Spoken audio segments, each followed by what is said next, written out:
tem duas ciências, se você me permite. Tem a ciência acadêmica, que é aquela dos journals, um artigo científico que é publicado, que está em inglês técnico, com abstract, aquela coisa toda, revisada por pareceristas, que sai numa revista que 4, 5 pessoas vão ler. Essa é uma ciência. E tem aquela outra ciência, que é a da banca de jornal. É a da revista super interessante, que às vezes nem sabe da discussão maior que está por detrás daquilo ali. Tem muita coisa. E vou te falar uma coisa.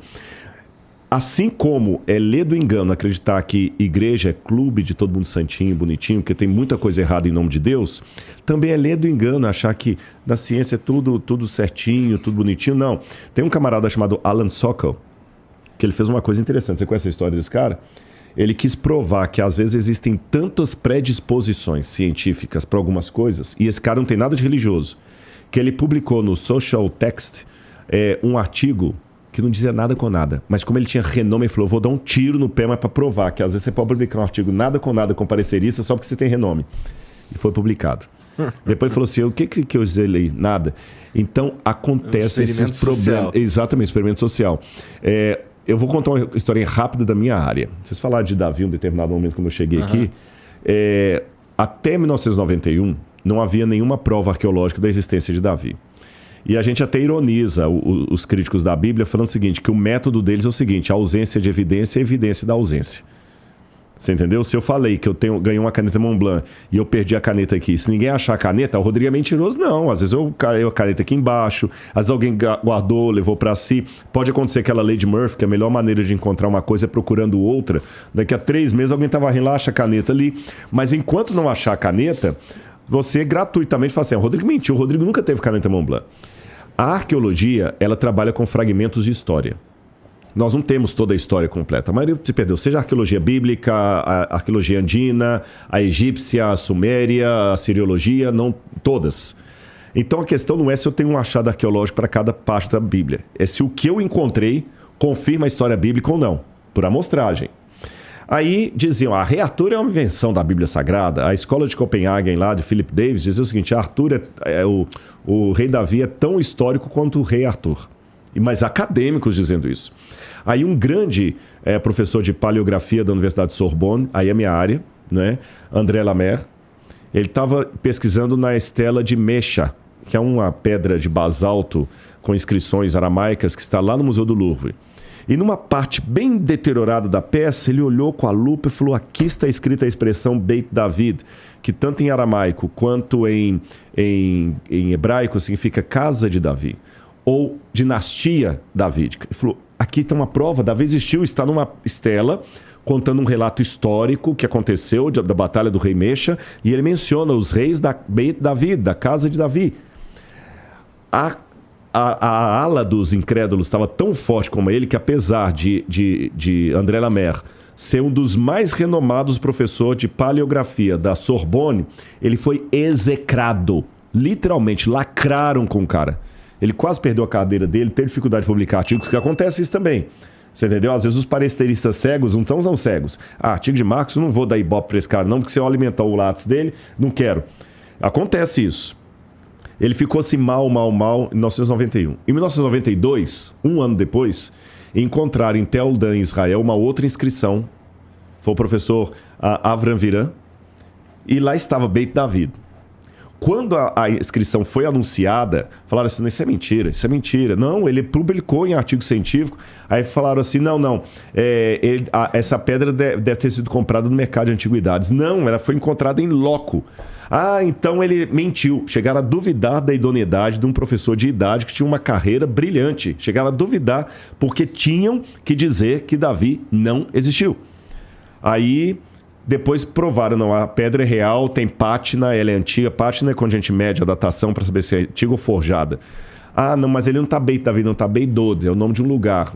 O pessoal tentou de tudo. Quando não tinha mais para onde fugir, admitiram, tá bom, Davi existiu. Mas ele não foi o rei de um reino unificado de Israel. Davi foi mais um bandoleiro, tipo um lampião, para falar da nossa cultura aqui. 2 detalhes. Letra A, quando chegou agora em 2021, final de 2021, início de 2022, a Sorbonne criou uma nova técnica de leitura de inscrições antigas, que você pega o que está profundo, o baixo relevo, e torna em alto relevo. Aí fica fácil ler. E viu que ali estava escrito Beit David, que André Lamer estava certo desde lá de trás.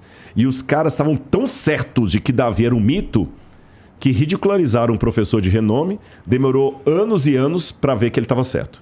E o outro, Avram Viran, provou. Tem 2 provas de Davi. Agora, nós estamos encontrando um monte de evidências que existiu um reino unificado de Davi. Inclusive, o professor com quem eu vou escavar agora lá em Israel, que foi meu professor na Universidade Hebraica, um cara renomadíssimo, o professor Garfinkel.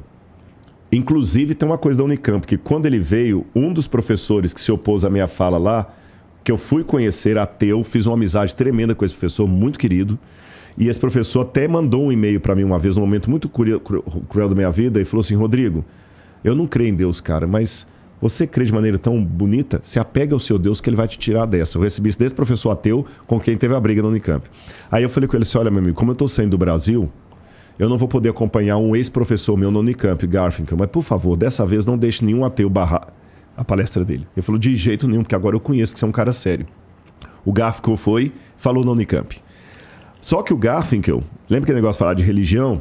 O Garfinkel falou na Unicamp, e na época a gente mandou o release da presença dele no Brasil para um monte de lugar.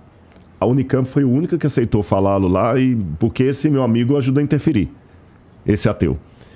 Mas ele não falou em outros lugares, nenhuma rede. Quem o entrevistou foi uma rede religiosa, a HIT TV. Ele foi falar na HIT TV, do R.R. Soares, porque nenhuma outra religião falou. Nenhuma outra TV, um cara renomadíssimo. Ninguém quis. Quando Israel Finkelstein, que é um arqueólogo israelense que não crê na Bíblia, escreveu a Bíblia, não tinha razão, veio aqui, tudo enquanto a universidade chamou o cara para dar palestra. William Lane Craig veio ao Brasil, um cara renomadíssimo, com 2 doutorados. O cara é demais. Veio no Brasil, ninguém deu bola para ele, e muitas universidades falam assim: não vamos deixar ele falar aqui porque ele não é um acadêmico sério. O cara ele tem mais artigo publicado que você na área de filosofia. William Lane Craig. Não deixaram. Quando veio o Richard Dawkins, saiu na Veja, saiu nas páginas amarelas, tudo quanto é revista. Desculpe, isso aí são 2 pesos e 2 medidas. Isso que eu fico chateado. São 2 pesos e 2 medidas. Aí eu conto uma parábola para os crentes e para os descrentes. Uma vez na Índia, um hindu estava reverenciando as águas do rio Ganges. Um amigo europeu falou com ele assim: rapaz, para de fazer isso aí. Esse rio está poluído. Ele falou: não está poluído não, esse rio é sagrado, esse rio é poluído. O amigo pegou algumas gotas da água, já que hoje é o dia da água, colocou no microscópio e mostrou para o hindu que as águas estavam completamente poluídas. Desgostoso com a realidade, ele tomou uma pedra, quebrou o microscópio e continuou mergulhando. Essa advertência vale tanto para os crentes, que às vezes não têm fé, tem fideísmo, sabe? Existe uma diferença entre crença e crendice. Deus pediu para eu ser crente, não crédulo. Sabe o Rubião lá do Quincas Borba, no Machado de Assis, né? Que ele falava do Rubião como sujeito mais crédulo do que crente. Eu sou crente, eu não sou crédulo. Então cuidado para você não ser um crente que está quebrando. Isso vale para mim, a advertência vale para mim. Mas também vale para o cético. Cuidado que às vezes tem tanta coisa que ele está apresentando, mas você está tão seguro do seu ceticismo que você quebra o microscópio e continua mergulhando nas águas do Ganges.